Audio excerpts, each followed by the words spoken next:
कहानी की शुरुआत होती है चार्ली नाम के एक शख्स से। चार्ली रोबोट फाइट करके अपना गुजारा किया करता था, मगर वो एक लापरवाह इंसान था। पिछली कई फाइट्स हार चुका है और अब उस पर कर्जा भी चढ़ चुका था। वो पहुंचता है टेक्सास के एक कार्निवल में, जहां उसके रोबोट की फाइट एक सांड से होने वाली थी। इसी दौरान कुछ बच्चे उसके पास आते हैं जो उसका रोबोट देखना चाहते थे। चार्ली ने उन्हें अपना रोबोट तो दिखा दिया, पर जैसे ही वो फोटो खींचने लगी, चार्ली उनसे 250 रुपए मांगता है। नाराज होकर तीनों लड़कियां वहां से चली जाती हैं। अब चार्ली अखाड़े में पहुंचता है। पता चलता है कि उसके रोबोट की फाइट 1000 किलो के बुल से होने वाली है। चार्ली कार्निवल के मालिक रिकी से डील करता है, अगर मेरा रोबोट जीता तो तुम मुझे 9 लाख दोगे, और अगर बुल जीता तो मैं तुम्हें वही रकम दूंगा। चार्ली अपने रोबोट एम्बुश को अखाड़े में ले आता है। भीड़ में जोश भर जाता है। सामने आता है पिछले साल का चैंपियन ब्लैक थंडर बुल, एक खूंखार और खतरनाक जानवर। चार्ली रिमोट से अपने रोबोट को कंट्रोल कर रहा था। रोबोट बुल को उठाकर दूर फेंक देता है। भीड़ तालियां बजाती है। चार्ली खुश हो जाता है, लेकिन तभी उसका ध्यान एक लड़की की तरफ भटक जाता है और ठीक उसी पल बुल तेजी से वार करता है। एम्बुश का एक पैर तोड़ देता है। चार्ली घबरा जाता है, फिर भी किसी तरह रोबोट को खड़ा करके लड़ाने की कोशिश करता है, मगर बुल उसे बेरहमी से तोड़ फोड़ देता है। रोबोट के टुकड़े टुकड़े हो जाते हैं। चार्ली ये मैच भी हार जाता है। उस पर और ज्यादा कर्जा चढ़ जाता है। उसके पास फूटी कोड़ी नहीं थी। वो रोबोट के टूटे हिस्से ट्रक में लाद कर वहाँ से निकलने लगा, लेकिन तभी 2 आदमी उसके पास आते हैं। चार्ली समझता है कि वो उससे कर्ज वसूलने आए हैं और उनसे उलझने लगता है, मगर वो बताते हैं कार्ला की मौत हो चुकी है। कार्ला चार्ली की गर्लफ्रेंड थी। वो पिछले 10 सालों से उससे नहीं मिला था। वो आदमी आगे बताते हैं, कार्ला का एक बेटा है मैक्स, जो तुम्हारा ही बेटा है। आज उसकी कोर्ट में सुनवाई है। कार्ला के जाने के बाद उसे रिश्तेदारों को सौंपा जाएगा, इसलिए तुम्हारा वहाँ होना जरूरी है। अगले दिन चार्ली कोर्ट पहुँचता है। वहाँ उसकी मुलाकात होती है कार्ला की बहन डेब्रा से। डेब्रा मैक्स को अपने पास रखना चाहती थी। चार्ली को अपने बेटे में कोई दिलचस्पी नहीं थी, पर जब वो नोटिस करता है कि डेब्रा का हस्बैंड काफी अमीर है, तो चार्ली के दिमाग में एक चालाकी का ख्याल आता है। बाहर निकलकर चार्ली फोन पर वकील से बात करने का नाटक करता है। वो कहता है, मैं अपने बेटे से बहुत मोहब्बत करता हूँ। तभी डेब्रा का हस्बैंड उसके पास आता है। वो कहता है, मेरा नाम मार्विन है, मेरी वाइफ मैक्स को अडॉप्ट करना चाहती है, हम उसे बहुत खुश रखेंगे, हमारे पास पैसों की कोई कमी नहीं। चार्ली मुस्कुराता है और जवाब देता है, तुम मैक्स को अपने पास रख सकते हो, पर इसके 50 लाख लगेंगे। मार्विन मान जाता है। चार्ली पैसे मिलने से बेहद खुश होता है, क्योंकि अब वो नया रोबोट खरीद सकता था। डील के मुताबिक कुछ घंटों बाद मार्विन चार्ली को पैसे दे देता है, लेकिन साथ ही एक शर्त रखता है, मैक्स को उसे 3 महीने तक अपने पास रखना होगा, क्योंकि वो ट्रिप पर बाहर जा रहे थे। चार्ली सोचता है, पैसे तो मिल ही गए, 3 महीने संभाल लूंगा। डेब्रा और मार्विन मैक्स को वहीं छोड़कर चले जाते हैं। चार्ली मैक्स को लेकर अपनी नई गर्लफ्रेंड बेली के पास पहुंचता है। बेली उसके पुराने बॉक्सिंग कोच की बेटी थी और अब चार्ली की रोबोट रिपेयर पार्टनर। चार्ली उसे सारे पैसे दे देता है, क्योंकि उसका नया रोबोट वहां पहुंच चुका था। जब मैक्स उस रोबोट को देखता है तो उसकी आंखों में चमक आ जाती है, क्योंकि उसे रोबोट से बेहद मोहब्बत थी। इसके बाद चार्ली अगली फाइट के लिए निकलना चाहता है। मैक्स भी साथ जाने की जिद करता है। चार्ली उसे मना कर देता है, लेकिन तभी उसे एहसास होता है मैक्स ने पहले ही कार की चाबी निकाल ली थी। मैक्स धमकी देता है, अगर तुम मुझे साथ नहीं ले गए तो मैं चाबी नाले में फेंक दूंगा। चार्ली मजबूर हो जाता है और उसे अपने साथ फाइट में ले जाता है। चार्ली अपना रोबोट रिंग में उतारता है। शुरुआत में वो सामने वाले रोबोट से डटकर मुकाबला करता है। वो आसानी से जीत सकता था, मगर चार्ली की लापरवाही फिर भारी पड़ती है। सामने वाला रोबोट उसका एक हाथ तोड़ देता है और बुरी तरह पीट डालता है। नतीजा, चार्ली ये मैच भी हार जाता है। चार्ली मायूस हो जाता है। वो मैक्स से कहता है, मैं किसी भी तरह इस रोबोट को फिर से ठीक करूंगा। दोनों पहुंचते हैं एक जंकयार्ड में, जहां ढेरों टूटे फूटे रोबोट के पार्ट्स पड़े थे। चार्ली अपने रोबोट के लिए एक हाथ ढूंढ रहा था। इसी दौरान जमीन धंस जाती है। मैक्स नीचे गिरने लगता है, मगर तभी एक रोबोटिक हैंड उसे थाम लेता है। चार्ली दौड़कर मैक्स को बचाता है। मैक्स ध्यान देता है कि वहाँ एक पुराना मिट्टी में दबा हुआ रोबोट पड़ा है। वो चार्ली से कहता है, हमें इसे अपने साथ ले जाना चाहिए। चार्ली इनकार करता है, ये रोबोट बहुत पुराना है, लेकिन मैक्स जिद करता है। भारी बरसात और कीचड़ के बावजूद वो उस रोबोट को बाहर निकाल लाता है। वो दोनों उसे बेली के पास ले जाते हैं। बेली उस रोबोट की जांच करती है। वहाँ उन्हें पता चलता है कि उस रोबोट का नाम है एटम। बेली उसमें कुछ काम करती है और एटम अचानक एक्टिवेट हो जाता है। सबको हैरत होती है, क्योंकि उसके सारे सेंसर अब भी सही काम कर रहे थे। ये देखकर मैक्स कहता है, हमें इस रोबोट को फाइट के लिए तैयार करना चाहिए। ये पुराना जरूर है, मगर बेहद मजबूत है। चार्ली भी मान जाता है, क्योंकि उसका पुराना रोबोट अब किसी काम का नहीं रहा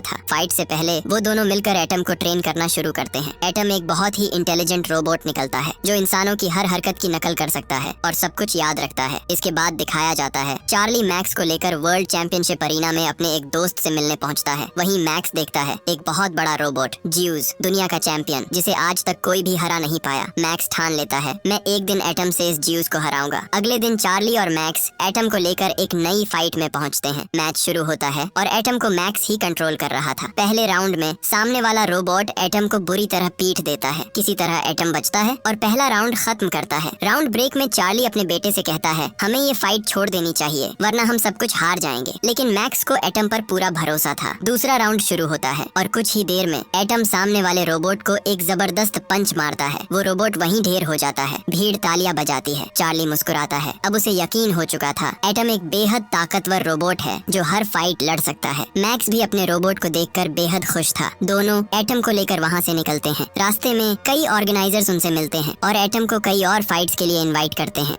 इसके बाद मैं दोनों उसे और बेहतर तरीके से ट्रेन करने लगे। इस दौरान मैक्स एटम को डांस भी सिखाता है। एटम बोल नहीं सकता था, इसलिए मैक्स पूरी रात मेहनत करके उसके लिए एक सेंसर बनाता है जिससे वो मैक्स की आवाज पहचान सके। इधर चार्ली एटम को बॉक्सिंग के नए नए हुनर सिखा रहा था। अगली फाइट में एटम फिर से अपने सामने वाले रोबोट को बुरी तरह हराता है और इसके बाद एटम कई लड़ाइयाँ जीतता चला जाता है। धीरे धीरे उसकी पॉपुलैरिटी आसमान छूने लगती है। एटम पूरी दुनिया में मशहूर हो चुका था। इसी दौरान ज्यूस रोबोट के मालिक चार्ली और मैक्स को बुलाते हैं। वो एटम को खरीदना चाहते थे। चार्ली पैसों की तंगी की वजह से इस डील के लिए तैयार हो जाता है। उसे लगता है इससे अच्छी डील और नहीं मिल सकती, लेकिन मैक्स साफ मना कर देता है क्योंकि वो जानता था एटम में इतना दम है कि वो ज्यूस जैसे बड़े रोबोट को भी हरा सकता है। अब एटम की अगली फाइट होती है ट्विन सिटीज नाम के 2 सिर वाले रोबोट से। वो बेहद खतरनाक था। जैसे ही पहला राउंड शुरू होता है ट्विन सिटीज एटम पर भारी पड़ने लगता है। उसके 2 चेहरे हर तरफ से एटम के वार रोक रहे थे, लेकिन थोड़ी देर की लड़ाई के बाद एटम उसकी कमजोरी समझ जाता है, लगातार हमले करता है और उसे खल्लास कर देता है। इस जीत के बाद एटम की शोहरत और बुलंद हो जाती है। भीड़ उसे देखकर दीवानी हो चुकी थी। इसी वक्त मैक्स बॉक्सिंग रिंग में आता है और ज्यूस के मालिकों को खुला चैलेंज देता है, अगर तुम अपने रोबोट को सबसे बड़ा समझते हो तो उसे हमारे एटम से लड़ाना होगा, तभी साबित होगा कि असली चैंपियन कौन है। भीड़ तालियों से गूंज उठती है। इस फाइट के बाद चार्ली और मैक्स बहुत खुश होते हैं क्योंकि इस जीत से उन्हें ढेर सारे पैसे मिल चुके थे। मगर घर जाते वक्त रास्ते में चार्ली के कुछ पुराने दोस्त मिलते हैं जिनसे उसने कर्जा लिया हुआ था, जिनमें कार्निवल का मालिक रिकी भी था। वो पैसे मांगते हैं लेकिन चार्ली देने से इनकार कर देता है। नतीजा वो लोग चार्ली को पीटकर सारे पैसे छीन लेते हैं। चार्ली की हालत देखकर मैक्स बहुत दुखी हो जाता है। अब चार्ली और मैक्स को साथ रहते हुए 3 महीने हो चुके थे। चार्ली मैक्स को उसकी के पास छोड़ने ले जाता है, लेकिन मैक्स अब अपने बाप से अलग नहीं होना चाहता था क्योंकि उनके बीच एक गहरी बॉन्डिंग बन चुकी थी। दोनों अब एक दूसरे को समझने लगे थे। फिर भी चार्ली मजबूरी में मैक्स को उसकी आंटी के हवाले कर देता है और वहाँ से चला जाता है। चार्ली जब अपने घर लौटता है तो बेली से कहता है, मैक्स के जाने के बाद मैं बहुत उदास हूँ क्योंकि मैं उसे सच में चाहने लगा था। बेली उसे समझाती है, उसे वापस ले आओ। चार्ली का दिल अब मैक्स के बिना लग ही नहीं रहा था और ऊपर से एटम की अगली फाइट ज्यूस से होने वाली थी। चार्ली नहीं चाहता था कि वो इस लड़ाई में मैक्स के बिना जाए, इसलिए वो मैक्स के पास पहुंचता है और उसकी आंटी से कहता है, मुझे मैक्स को अपने साथ ले जाने दो। आंटी साफ कह देती है, ये आखिरी बार है, इसके बाद मैक्स को तुम्हारे साथ बिल्कुल नहीं भेजूगी। चार्ली मान जाता है। मैक्स भी काफी खुश होता है। अगले ही दिन मैक्स और चार्ली एटम को लेकर वर्ल्ड चैंपियनशिप पहुंचते हैं। मैक्स एटम के साथ डांस करते हुए शानदार एंट्री मारता है, पर ज्यूस की ताकत देखकर चार्ली और मैक्स दोनों के दिल कांप उठते हैं,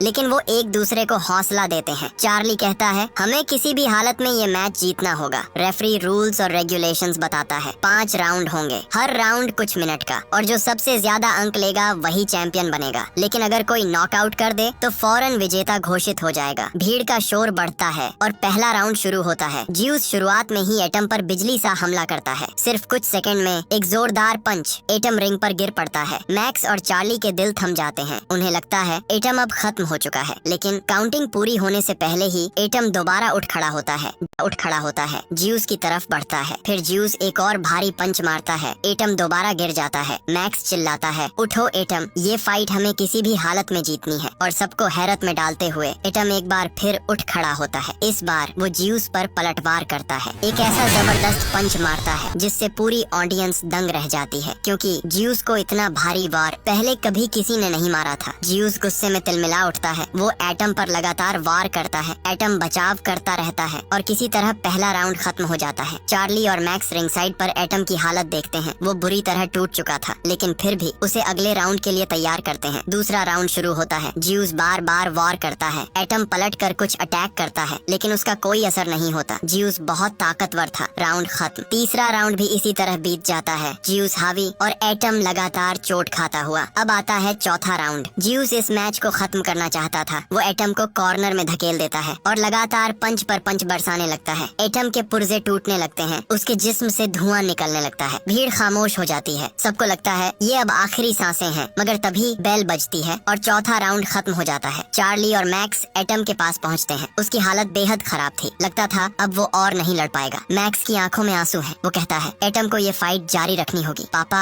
आप एक महान फाइटर थे, आज एटम आपकी तरह लड़ेगा। चार्ली हैरान होकर मैक्स को देखता है, उसे नहीं लगता था कि वो ये कर पाएगा। मैक्स समझाता है एटम इंसानों की हर हरकत की नकल कर सकता है। आप रिंग के बाहर खड़े होकर उसे गाइड करो और वो आपके बॉक्सिंग स्किल्स को फॉलो करेगा। यही उसका जीतने का तरीका है। चार्ली मैक्स की बात मान जाता है। वो रिंग साइड खड़ा होता है अपने इशारों से एटम को गाइड करने के लिए। एटम अपने मास्टर की हर हरकत पर नजर टिकाए रहता है। चार्ली के मूव्स एटम के पंच बन जाते हैं। भीड़ सांसें थाम लेती है, क्योंकि अब लड़ाई सिर्फ एटम और ज्यूस की नहीं बल्कि चार्ली की रूह और एटम की जानदार ताकत की जंग थी।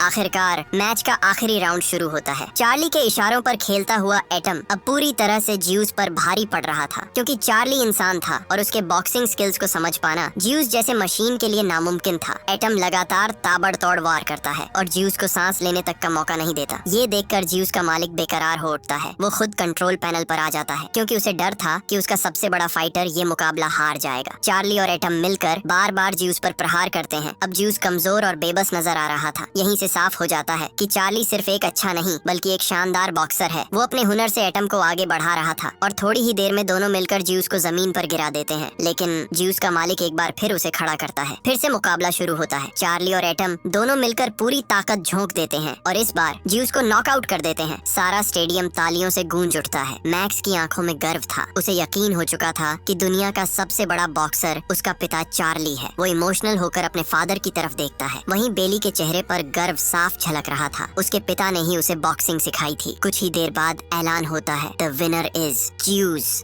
ये सुनते ही चार्ली, मैक्स और पूरी ऑडियंस दंग रह जाती है। सभी नाखुश थे, क्योंकि असल में तो लड़ाई का मजा आखिरी राउंड में आया था और सब जानते थे कि असली फतह एटम की है। ऑर्गेनाइजर माइक पर आते हैं और ऐलान करते हैं, पॉइंट्स के हिसाब से विजेता ज्यूस है, लेकिन ये साफ है कि एटम ने पूरे मैच में दिल जीत लिया है और अब असली वर्ल्ड चैंपियन एटम कहलाएगा। इतना सुनते ही पूरा स्टेडियम खुशी से झूम उठता है। मैक्स और चार्ली एक दूसरे को गले लगाते हैं। चार्ली अपने बेटे से कहता है, मैं तुझे अब कभी अपने से जुदा नहीं करूंगा। बहुत जल्द तेरी आंटी का कर्ज चुका दूंगा। तू हमेशा मेरे साथ रहेगा। और बस यही थी हौसले, मेहनत और प्यार की कहानी, जहां हार भी सिर्फ एक कदम थी और जीत की असली ताकत दिल और जज्बात में छुपी थी। हमने देखा कि कैसे एक पिता अपने बेटे के लिए और एक बेटे ने अपने रोबोट के लिए अपने डर, अपनी तकलीफ और अपने संदेह को पार किया। अगर ये कहानी आपके दिल को छू गई और आप चाहते हैं कि और भी ऐसी रोमांचक और इमोशनल कहानियाँ आप तक पहुँचे, तो अभी सब्सक्राइब करें, बेल आइकन दबाएं। याद रखिए, सच्चा हौसला कभी हार नहीं मानता और असली चैंपियन तो वही है जो दिल से लड़ता है।